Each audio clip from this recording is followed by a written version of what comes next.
ذكرت بعض الوسائل الإعلامية التركية أن الدولي المغربي حكيم زياش مهدد بالسجن وحجز ممتلكاته بسبب عدم دفع الضرائب.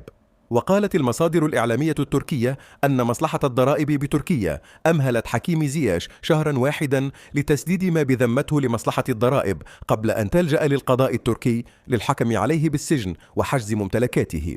ومنذ خروج النجم المغربي من تركيا بعد أن أنهى ارتباطه بناديها الأول غلطة سراي، والصحافة التركية تتابعه من أجل تشويه سمعته وتقلل من شأنه بالنظر لموقفه الحازم مع إدارة فريق قلعة سراي، عندما شدد على الرحيل ومطالبته بجميع مستحقاته المالية بعدما كانت إدارة الفريق التركي تتماطل في تسوية مستحقاته.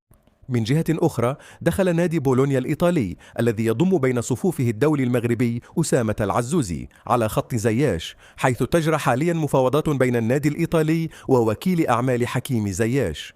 من جهته أثبت ياسين بونو مجددا أنه أحد أفضل حراس المرمى في العالم بأدائه الأسطوري أمام مانشستر سيتي الإنجليزي في دور 16 من كأس العالم للأندية مساء الاثنين. وكان لمردود الحارس المغربي دور محوري في فوز الهلال التاريخي على مانشستر سيتي بنتيجة 4-3 ليعبر الفريق السعودي إلى دور الثمانية باستحقاق.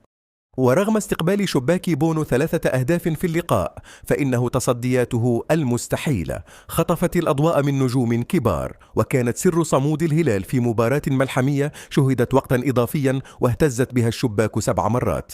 وفي خبر آخر، لا يزال اسم عبد الصمد الزلزولي يتردد في إيطاليا حتى اللحظة، فبعد اهتمام أندية كومو وبولونيا به، تناسلت آخر المعلومات المتعلقة بالجناح المغربي من نابولي، حيث يرصد مستقبله عن كثب.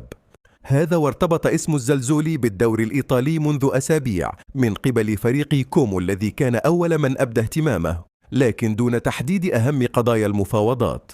إلا أن الجديد الثاني يحمل اسم نابولي أيضا من الأندية التي ارتبط اسمها بالدولي المغربي. وفقا للموقع الإلكتروني المتخصص في أخبار الفرق، فإن نابولي الإيطالي مهتم الآن بعبد الصمد الزلزولي، إن لم نقل تواصل نابولي بالفعل مع وكيل أعمال اللاعب، ويعلم أن قيمة رحيل الزلزولي تقدر بين 20 و25 مليون يورو.